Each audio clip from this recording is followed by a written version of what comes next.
మాజీ MLA Varma comments. Chandrababu ఆగమంటే ఆగుతాను, దూకమంటే దూకుతాను. Narayana గారి వ్యాఖ్యలపై అభూత కల్పనలు ప్రచారం చేశారు. పేటీఎం బ్యాచ్ చేసే అసత్య ప్రచారాలను నేను పట్టించుకోను. తెలుగుదేశం పార్టీలో నేను పిల్లర్ లాంటి వాడిని. మంత్రి నారాయణ జనసేన, టీడీపీ మధ్య కాకినాడ జిల్లాలో వారధిగా పనిచేస్తున్నాను. కూటమి మధ్య విభేదాలు సృష్టించడం ఎవరి వల్ల కాదు. చెప్పిందంతా మొత్తం నేను ఏదైతే టెలికాన్ఫరెన్స్ చెప్పానో మొత్తం రిలీజ్ చేస్తుంటే ఇచ్చినది కాదు. దాంట్లో మధ్య మధ్యలో కొన్ని కట్ చేసినప్పుడు ఇటువంటి వస్తుంది, మిస్కమ్యూనికేషన్ వస్తుంది. అందుకని నేను ఈరోజు యాక్చువల్గా ప్రెస్ మీడియా క్లారిటీ ఇస్తున్నాను. వర్మ గారు కూడా మాట్లాడుతున్నారు.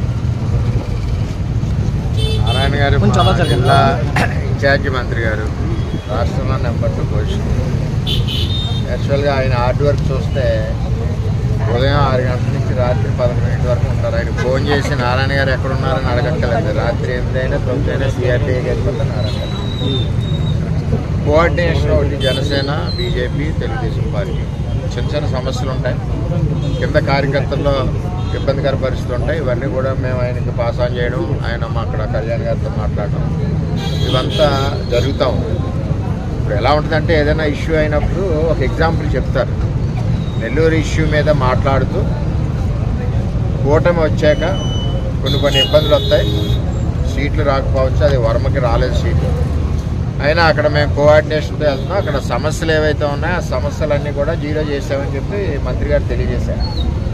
ఇంకా ఈ సాక్షులు గీక్షులు ఎలా ఉంటాయంటే ఎప్పుడు పచ్చగా ఉన్న కాపురాలను పోలగొట్టాలని ఆలోచన చేసి ఛానళ్ళన్నీ కూడా రకరకాలుగా ఆయన్ని కట్ చేసి కట్టడం ఇవన్నీ ఉంటాయి. తెలుగుదేశం పార్టీలో ఒకటి చెప్తున్నా, 23 ఏళ్ళు చంద్రబాబు నాయుడు గారితో కలిసి ప్రయాణిస్తూ ఉన్నాం. చంద్రబాబు నాయుడు గారు దూకమంటే దూకుతాం, ఆగమంటే ఆగుతాం, పని చేయమంటే పని చేస్తాం. అలాగే లోకేష్ గారి నాయకత్వంలో కూడా మేము ఆ విధంగా పనిచేస్తాం. మేము పార్టీకి పిల్లర్ లాంటి వాళ్ళం. అంతేగాని పార్టీలో ఇప్పుడు నారాయణ గారు ఏమీ మాట్లాడిన దాన్ని మాట్లాడడం ఇవన్నీ కాదు.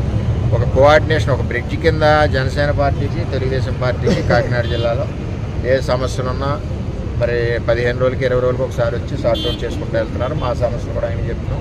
చంద్రబాబు నాయుడు గారిని కలుస్తున్నాం, మాట్లాడుతున్నాం. అన్ని రకాలుగా ఉంటాయి. కూటమి అనేసరికి జాయింట్ ఫ్యామిలీలో రకరకాల సమస్యలు ఉంటాయి. అదే సింగిల్ ఫ్యామిలీలో అనుకోండి, ఒక కొడుకు కూతురు ఉంటారు. అంచేత జాయింట్ ఫ్యామిలీ వచ్చినప్పుడు చిన్న చిన్న ఇబ్బందులు ఉంటాయి. ఆ ఇబ్బందులన్నీ కూడా జీరో చేసామని నారాయణ గారు వాళ్ళ లీడర్ చెప్పారు. జీరో చేసాం. వర్మ కూడా అక్కడ పార్టీ చెప్పినట్టు వెళ్తున్నాడు కదా, మీరు ఉండాలి కదా అన్న ప్రశ్న నారాయణ గారు. ఆ కంటెంట్ని పక్కకు పెట్టి రకరకాలుగా తిప్పినప్పుడు తెలుగుదేశం పార్టీ కుటుంబం అన్నది కలిసి ఉంటాం. ఎన్ని తిప్పితే ఉంది, నేను తిప్పేస్తే నారాయణ గారిని ఏమన్నా నేనంటానా, చంద్రబాబు నాయుడు గారు మమ్మల్ని ఏమన్నా అంటారా? అంతా ఏమీ లేదు. ఇది అభూత కల్పన. పేటీఎం బ్యాచ్ సోషల్ మీడియాలో రోజు తిప్పుతున్నారు. ఇటువంటి మేము పట్టించుకోండి. నేనైతే ఆ సోషల్ మీడియా చూడండి. అనుకుంటే ప్రచారం, ఫ్రీ ప్రచారం నడుస్తుంది. ఏదేమన్నా నారాయణ గారు ఆధ్వర్యంలో మా కాకినాడ జిల్లా కోఆర్డినేషన్ బాగా ఉంది. అలాగే స్టేట్ వైడ్ కోఆర్డినేషన్ కూడా జనసేనకి, తెలుగుదేశం పార్టీకి ఆయన చూస్తూ ఉన్నారు, సీనియర్ లీడర్. ఇందులో ఏ విధమైన ఇబ్బందులు ఎవరికి ఏమీ లేవు. ఎవరో ఏమనుకోవాల్సిన పని లేదు. ఎవరో అనుకోవడానికి అవకాశాలు కూడా